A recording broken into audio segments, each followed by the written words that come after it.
Bonjour, bienvenue sur Mon Financier. Nous sommes le mardi 28 octobre et on commence par une très bonne nouvelle puisque la France a trouvé 3,6 milliards d'euros pour satisfaire Bruxelles. Alors la France a donc ajusté son budget de 2015. Le gouvernement a trouvé quelques économies supplémentaires pour faire passer le déficit de 4,3% à 4,1% sans effort en plus puisque la réduction du déficit ne provient ni de réformes structurelles ni d'économies supplémentaires. Sapin est un magicien puisque pour trouver les 3,6 milliards d'euros, son équipe a modifié ses prévisions. Alors tout simplement une réduction du coût de la dette, étant donné que la forte baisse de l'OAT n'avait pas été répercutée sur le budget. Puis on a également une baisse de la contribution au budget européen, puis également un renforcement contre la fraude et l'optimisation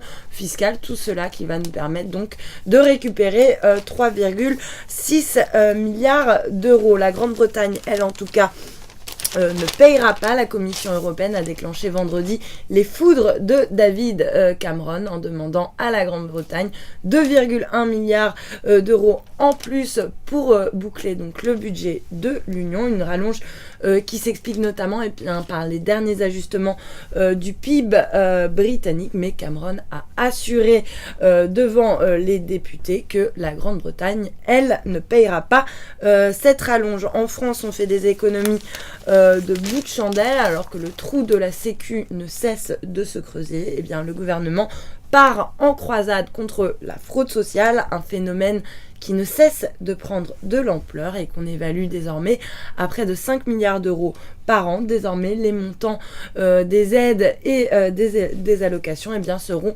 automatiquement croisés et recoupés avec les données du fisc pour détecter les fraudeurs. 900 euros peut-être en votre faveur. Une information du Parisien qui revient donc sur la suppression de la première tranche de l'impôt sur le revenu. Elle devrait faire sortir 3 millions de ménages de l'impôt et alléger donc celui de 6 millions de foyers fiscaux. Alors selon le quotidien, ce sont les couples avec 2 enfants qui seront les gagnants de la réforme. Le gain estimé 900 euros pour ces familles. On passe à l'actualité entreprise avec du rififi chez Sanofi. Le conseil d'administration de Sanofi qui s'est donc réuni hier a fait savoir qu'il n'entendait pas modifier l'équipe dirigeante du groupe pharmaceutique, contrairement à la rumeur qui circulait la veille. Au Brésil, les marchés n'ont pas du tout apprécié la réélection de Dilma Rousseff à la tête du Brésil au lendemain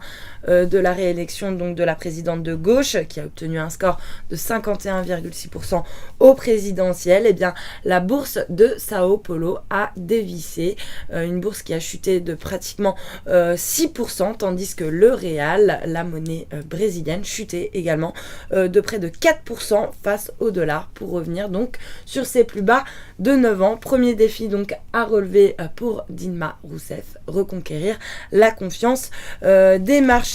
La fin d'une époque aux États-Unis. La réunion de politique monétaire de la Banque centrale américaine qui aura lieu cette semaine aura une saveur particulière pour les investisseurs car sa présidente Janet Yellen devrait mettre un coup d'arrêt à son programme d'assouplissement quantitatif qui a été mis en place en 2012 par son prédécesseur Ben Bernanke. Alors il faut savoir que depuis cette date, ce sont des dizaines de milliers de milliards de dollars en bons du trésor et en actifs titrisés qui ont été achetés par la Fed pour faire baisser les taux d'intérêt et relancer la machine économique. Et on termine par le programme télé du jour, Dans la vie des vrais gens, donc un programme qui risque de faire jaser et pour cause. Toujours dans le Parisien, 8 politiques français auraient accepté de se déguiser pour se plonger incognito dans le quotidien des Français. Alors s'il faut une émission télé pour ouvrir les yeux,